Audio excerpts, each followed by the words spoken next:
The Feywild, or the Plane of Fairy, is a level of existence corresponding to our own material plane. Fey crossings exist in seemingly mundane and undisturbed natural characteristics, such as ponds, rings of mushrooms, and depressions under all kinds of trees. Most lore and entities associated with the Feywild and its inhabitants come from European etymology and legends. Thank you to Ginny D and Pointy Hat for hosting Monster Week. This year's theme is Fey. The aspects of the term Fey I am drawn to are generally magic, respect for and care of nature, binding contracts, territoriality, supernatural beauty, retribution, and joy. My take on this year's Monster Week theme is one that reminds us that the aspects of the term Fey can border any part of the material realm. So, I am focusing on a legendary character that is not specifically mentioned in any of the gaming settings that I have experienced so far. I speak of Papa Bois. He is a Creole legend, a melange, if you will, of the tales of the people of the African continent in their need to hold on to a sense of home and self. The knowledge and guidance of the indigenous peoples of the islands, and, as his name illustrates, marinated in that European sauce that seems to get all over everything. It can be very tasty, but why can't I just order it on the side? My understanding of Papa Bois comes from the windward islands of the Caribbean Sea. I came across a few short tales and have decided to create my own origin story based on one of them, and to paint a mini to represent Papa Bois. I am using a mini that doesn't specifically match the description of Papa Bois, but I do believe that it does capture some of the spirit. Papa Bois is known as the protector of the forest and the animals that live there. He is normally thought of as a shortish, muscular, older gentleman with the horns of a deer or ram and the legs to match. Having a horn or a flute, does this sound familiar? Most people would think of him as a satyr or a faun, but he's not a faun. He's not a satyr. He has much more power and dominion. So that's why I think of him more as an Archfey, someone who rules a vast territory, not just one tree or area. He doesn't just help. He can grant beneficence. He doesn't just harm. He can obliterate. I am also working on an adventure involving Papa Bois, so keep a lookout. I link the original legend in the description, as well as the playlist of other Monster Week submissions. If you like what you hear and see, please like, subscribe, and enjoy.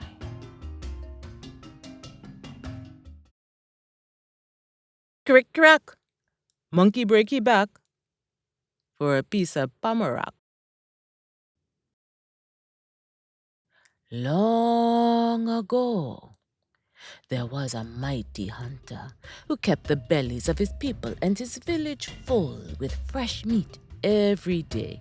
They loved him and praised him and boasted of his strength and skill to all the other villages and to anyone who found themselves passing through their village. And that was the downfall and the birth of Papa Bois. One day, as the village set to farming and gathering and building and washing and running after they skipping picnic, he blow his horn to let them know he was off to the hunt.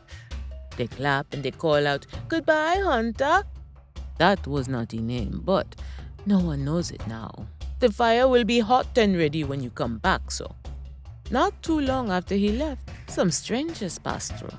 The people offered them cool water and fruit, and the strangers watched them grating turmeric and coconut and peeling breadfruit and green banana and washing herb and chopping callaloo. The strangers asked what each thing was, and the villagers tell him. And as they explain, they say, when Hunter come back, he will have so much meat to add that all we belly bust. The strangers thought to themselves, if this Hunter can feed a whole village in a few hours, maybe we can make much money if he work for us. And they offered the villagers strong drink to trade for their hospitality. The liquor was strong, and unfamiliar to the people. And soon all the people was drunk and in a sleep, except, of course, for the strangers who were used to their liquor. The strangers tied the sleeping villagers up and carried and dragged them to a nearby cave and rolled a great stone to cover it. As soon as this was done, the strangers heard a horn close by and knew from the villagers' boast that the hunter had returned. Hunter walked up slow with 4 wild goats on his shoulder, 8 guinea fowl in one hand and 6 manikou in the other. But when he found the village empty, he blew his horn and shout, "My people, the sun hot, and I am thirsty." He threw down all the carcass and he called out, "Bring me some cool water." But the village was silent. Then he heard laughter, and the strangers come out, all with long iron sticks, and they say, "Hello, mighty hunter. You will hunt for us now, or you will never see your people again." Hunter stepped forward, ready to swing his staff and bring 'em all low. But one of the strangers raised his stick up, and Hunter feel like a hot razor on his face, and crack! The sound of lightning echo all around him. Hunter freeze, and he know they had him. They took him and tied his ankle to a banana tree with heavy rope. And he watched as they roast up all the meat the hunter bring and ate it.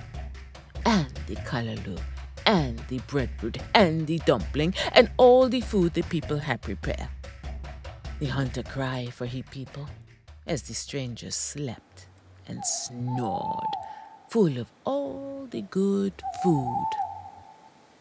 Next day, the strangers tell Hunter, "Go, hunt like you must hunt for the village, and make haste to come back, or you will never see your people." Hunter picked up his walking stick, he bow and arrow, and he knife, and he went into the jungle to hunt, while the strangers sleep and ransack the village. Soon he come back with 4 wild pig, 12 iguana, and 6 tattoo. The strangers smile and laugh at the fortune that they would make selling the meat and skin the hunter could fetch.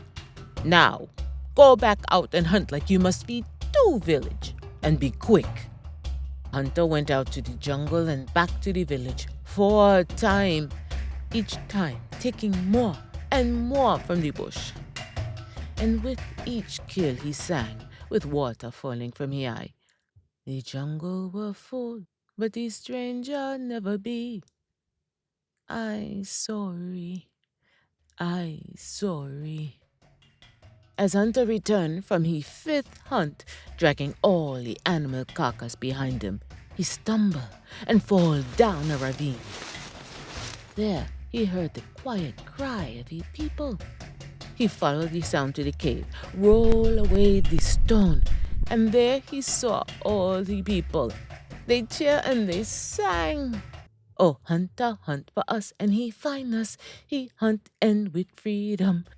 He ran to them and embraced them.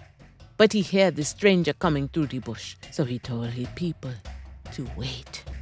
And he rolled the great stone back in place, then hurried back to the village where the stranger smiled and said, "Oh, we see why you tarry, bringing back so much meat. We will surely be rich soon." Hunter say, "The meat will spoil, I will skin it and clean it." Hunter hurried and skinned all the animal he brought back and left the skins in one pile behind the hut. That night, when the strangers tied him to the banana tree, he slipped a stone in between the rope and the ankle.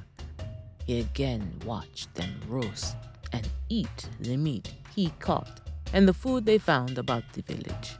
They were happy and confident and drank the rest of the strong liquor until they too were drunk and sleeping. As the strangers slept, Hunter slipped out of his rope, gathered his skin, and brought them to the cave. Again he rolled back the stone, and this time he untied his people, and they whisper with joy, "Hunter hunt for us, and he find us. His hunt end with freedom." Hunter slip an animal skin over each of them, boar and goat, monkey and manikou, dove and deer, and they all walked quietly deeper into the bush. Then, crack! The sound of lightning come behind them, and the people scatter like rabbit. "Wait!" Hunter whispered, but the crack echo again, and they all scurry away like the animals whose skins they wore. Alone, Hunter wriggled under a giant gru tree and listened as crack, crack, the sound of the strangers' sticks rang out, and they wrestled their sticks, beating the bush as they hunted for the villagers. The sound finally passed him, and all was quiet. Full of war, Hunter fell asleep under the gru tree.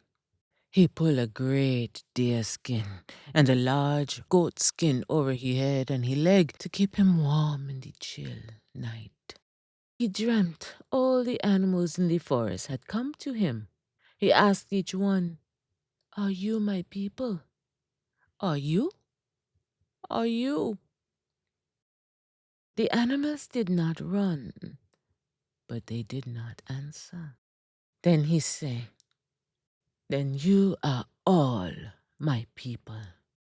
He searched through the river, the mountains, the mangrove, and the bamboo, but none of the animals he found would answer him. But when he blew his horn softly, they paused, and he could see their sadness, their loss, and their fear. When he awoke, he found his leg heavy, bent back like a deer or a ram. He feel all over his body, and when he get to his head, he feel two big, mighty horn. As he think, "How can I avenge my people?" he transformed himself into a large, beautiful deer, and he sniffed the air. He soon found the strangers still beating the bush looking for him and the villagers. When they caught sight of the beautiful, healthy deer, they say, "At least let us take this magnificent animal." And they raised their sticks to shoot. But the deer was too fast, and he sprung away easily. They followed it for a long time, and just as sunset turned the world purple and gold, they entered a clearing of short grass where Hunter stood on his deer legs and watched them approach. The leaves and grass of the jungle stuck out from his hair and beard, and his eyes glowed with the light of the last flash of sun before dark. The strangers were too shocked to raise their iron sticks. Hunter blew upon his horn, and all the animals came. The monkey and the lemur leapt from the trees and snatched the long sticks up into the branches. The guinea fowl and the parrot pecked at their eyes, the jaguars bit at their arms, and the boas wrapped around their neck. Even the shrew and the rabbit nibble at their finger. One stranger was left, injured, but not killed. I am no longer a hunter. said Papa Bois as he strode up to the stranger, so close that the villain could smell the green of the forest and the musk of the animals deep in his throat. I am Papa Bois. Tell all the animals of the bush are under my protection. Tell them to take what they need, but respect them and thank them, or I shall find you. Then Papa Bois grew to the size of a gru tree, but you yourself shall never return. So, children, if you go into the jungle to hunt or to forage, take only what you need. And if you hear a quiet horn blow, or if you come across an old man alone in the woods with a horn slung across his chest and leaves in his hair, be respectful. Say, "Good day, Papa Bois," and mind what he tell you. And don't stare at his legs. It's rude. Why, Ben? Story end. I hope you enjoyed the tale and the information about Papa Bois. I hope to do the tale and the legend justice and ask forgiveness to the ancestors for anything that I might have portrayed inadequately or indelicately. I am trying my best.